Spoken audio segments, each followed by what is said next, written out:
C'est un tableau présentant une démarche de développement appelée Stratégie rurale de développement communautaire.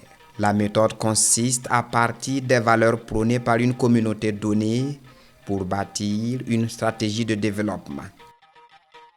Nous disons seulement que c'est une démarche de développement. Voilà.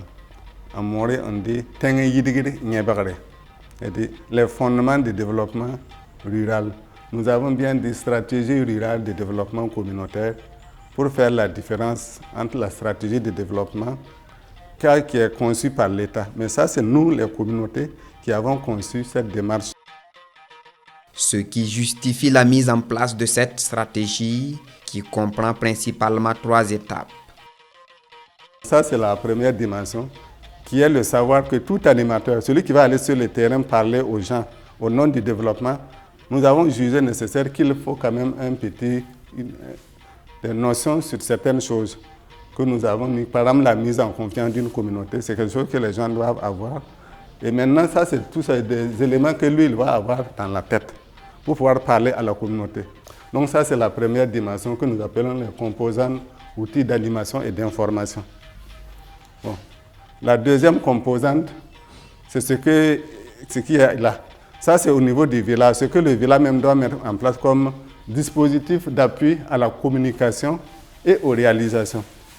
Tous les opérateurs de développement, ils vont aller dans le village, ils vont voir un dispositif qui leur permet maintenant de s'appuyer sur ça pour passer leurs produits. S'ils veulent faire des réalisations physiques ou bien c'est des messages de sensibilisation, que dans tous les domaines maintenant, ce dispositif leur permet effectivement de prendre et d'arriver aux résultats escomptés. La troisième dimension, la troisième composante, c'est la création même de la structure, l'association PASIAM pour la gestion holistique des ressources. Parce que nous ne pouvons pas aller sur le terrain parler de la stratégie sans avoir une organisation officielle. On va vous dire qui vous êtes pour aller parler de ça. Rien de plus, l'association aussi a été conçue pour porter maintenant le contenu de toute la stratégie. Donc, en un mot, ça c'est le chemin que la communauté a construit. Et on parle maintenant d'un village primaire à un village développé et un village éducatif.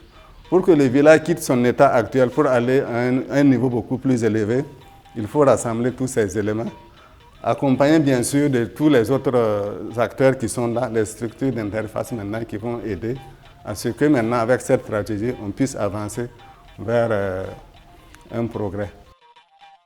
Cette méthode diffère de la méthode classique et apporte des changements réels sur le terrain, foi des promoteurs. Il faut définir les valeurs. Nous avons toujours confondu la façon d'arriver avec la destination. On pensait que c'est les grandes réalisations, les grandes infrastructures qui font le développement au niveau communautaire. Mais au finish, quand vous partez, les gens vont penser.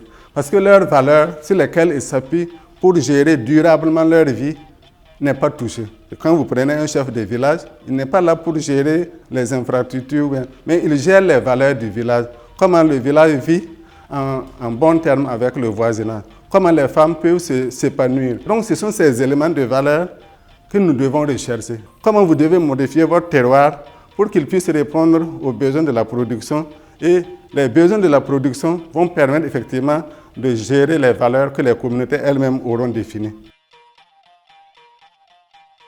Toute chose qui contribue au bien-être de la communauté permet d'assurer aux différents membres un travail décent et une croissance économique et à faire reculer la pauvreté.